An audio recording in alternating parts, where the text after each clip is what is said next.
Everyone here, I assume, is from Vermont, maybe New Hampshire too, across the river. But we take great pride, of course, in our history in Vermont. And one of the things that we take pride in is union. Actually, what began as union, as a concept and idea, started in Vermont. It started when college presidents met, I think, in Putney, and had a meeting, and they really wanted to develop a program that could be for adults and others who wanted to go on and get their degrees but didn't have the opportunity to go to maybe a 4-year program at an established university. So that's exciting. So we take great pride in being those kind of innovators in Vermont. But more importantly today, we take great pride in those who have graduated from Union and who have graduated locally from Union. I have a niece who went to Union and graduated, but there's others who have done that as well.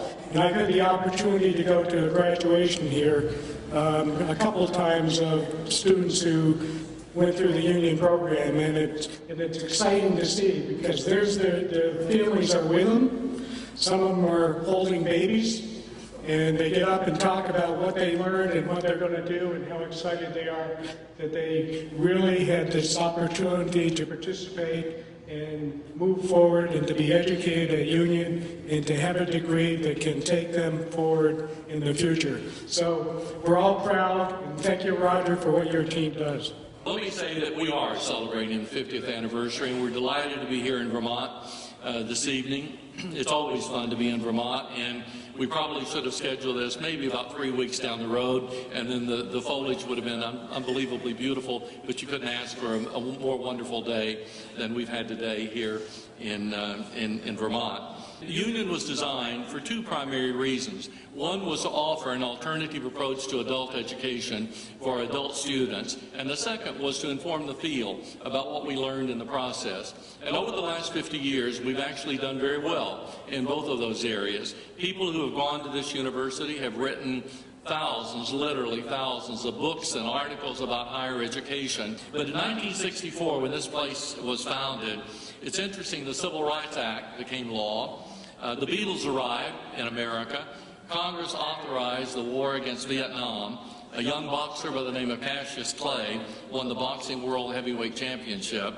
James Meredith entered the white-only University of Mississippi. And believe it or not, the first Mustang was available to the American public, and Union Institute and University was created. Vermont has always had a very special place in the history of this university.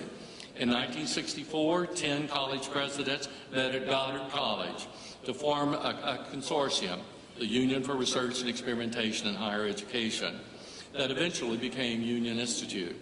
Union Institute, although the name changed over the years, the mission has remained the same, to provide innovative higher education to working adults that acknowledge students' prior knowledge and experiences. Union Institute and University pioneered many of the concepts now common in higher education. The Union model, with roots in John Dewey's pedagogy, was fostered at Goddard College, where two university alums, Dr. Mark Schulman and Dr. Barbara Vicar, served as presidents in recent times. According to Union's first official press release issued by Goddard, the Union was being formed for two major reasons: to form cooperative efforts in experimentation and research among the member colleges, to encourage experimentation, research, and writing by faculty members among the member colleges themselves, and to disseminate information through conferences and publications regarding the Union's activities. And we've done all of those over the last 50 years. In 1964, distance learning, innovative and flexible model of instruction, adult learners' prior knowledge and experiences were revolutionary ideas in higher education. I like to say that Sam Baskin, our first president, envisioned the Internet before the Internet was actually a part of our vocabulary. Sam understood there were different ways to educate an adult student other than class time and sitting listening to somebody lecture as I'm lecturing to you this evening. And it's a phenomenal kind of knowledge.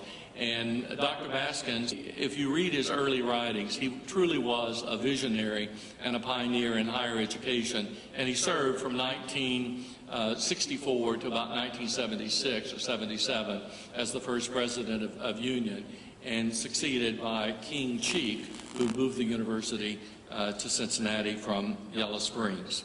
But thank you for coming this evening. We appreciate your support, and we appreciate your being a part of the life of this university, because learning truly is a lifetime commitment, and we hope that lifetime commitment will include remembering Union Institute and University. And if you're in the Cincinnati area, or you're in Brattleboro, you're in Sacramento, you're in Los Angeles, or you are in Florida, be sure and drop by our centers, because people will open the doors. And probably this would resonate more in Vermont than it would in Cincinnati.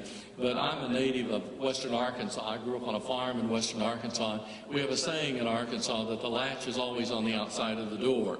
And I think that's probably true here in Vermont as well. So please know that the latch is always on the outside of the door when you visit Union Institute and University. We thank you for coming. We thank you for being a part of the life of this university. It really is a university that belongs to you. Don is absolutely right. It's simply those of us who are working in the administration, we have the privilege of serving as a steward of not only the financial resources, but the human resources and the legacy of this remarkable university. So thank you for allowing me to be the steward of Union Institute University. Thank you for being here.